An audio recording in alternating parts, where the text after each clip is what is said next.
Hello, happy Halloween, and welcome to a creepy Classicists Corner. I'm joined here tonight by Medusa, of course, who will be my holiday sidekick. Go on, sneak a peek.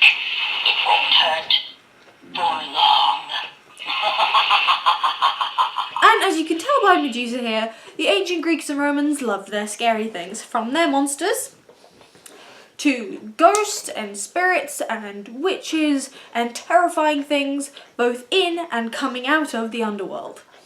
Now tonight I'm going to tell you two creepy stories straight from ancient myth itself. Like lots of modern people, the ancient Romans loved their werewolves, and they were a common staple of Roman ghost stories and horror stories which they'd tell each other around the dinner table. Now, have you ever wondered where the myth of the werewolf came from? Or at least where the Greek and Roman werewolf came from? Now that is quite a terrifying story.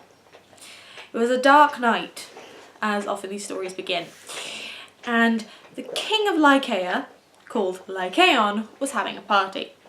And who was to arrive at that party but the god Zeus himself, who decided to see if humanity was good to save. Because at that point, humanity had been ravaged by the plague of Pandora's box, so all the people had been bitten by horrible things and they were all turning into arseholes. So Zeus decided to test them, and he turned up at the door and was invited in. So far, Lycaon was quite a good host, but then Lycaon had an idea in his head. So Lycaon decided to test if this traveller was in fact Zeus. And he came up with a little plan. In the middle of the night, he got his slaves to grab one of his other guests who had turned up. And then he decided to cut him up and stew him. Well, if we're going to have a dinner party, might as well test to see if the god is as powerful as he is to serve him up human stew.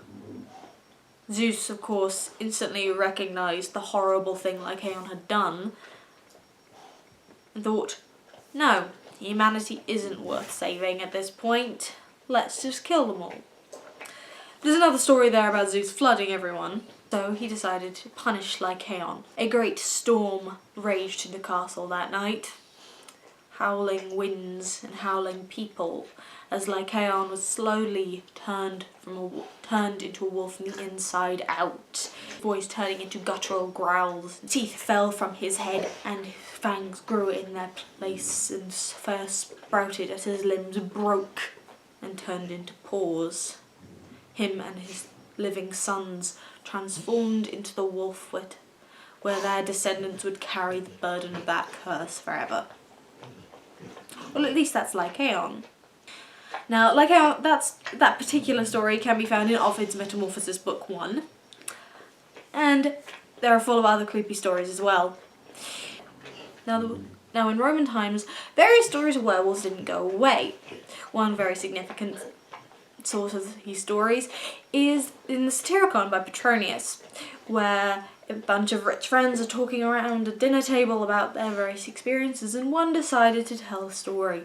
His name was Nicaros, and one fine night he decided to try and woo a woman he had taken a fancy to.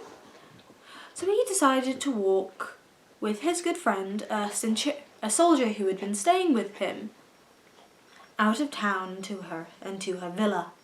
And on the way, the two good friends passed to where the dead were buried and memorialized outside of town. Then when he wasn't paying attention, the clouds shifted and the moon came into sight. Suddenly his friend froze, began to disrobe.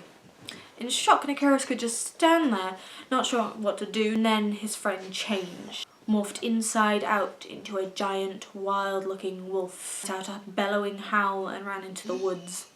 Nicaros ran to the clothes, trying to work out what had just happened, but they had suddenly turned to stone. Something quite horrible and strange had just happened. He ran sword in hand, but when he got to his lover's villa, all he could see was blood. Men and animals were lying on the ground. Blood covered everything. Luckily, the young woman who he'd come to see was still alive and ran to him, throwing herself into his arms and screaming. It was a wolf, a giant wolf. It was evil. Luckily, my father was able to hit it in the neck with a spear and it ran off, wounded. And then on the way home, confused as to what had happened, still wondering if it had been real or not, But by the time he got to the clothes in the graveyard, they were no longer stone. Real again, but covered in blood. He ran home. He found his friend, his guest, lying in a bed, unconscious with a spear in his neck. And he knew exactly what he had to do. Yep, the Greeks and Romans did love to be scared, and they did love their ghost stories. And I could tell you about terrifying witches who steal babies and leave straw, or can rip a man's heart out and leave him walking the next day to suddenly die, suddenly split open and die in the streets. But I won't, because I'm saving that for another time. Happy Halloween. See you soon.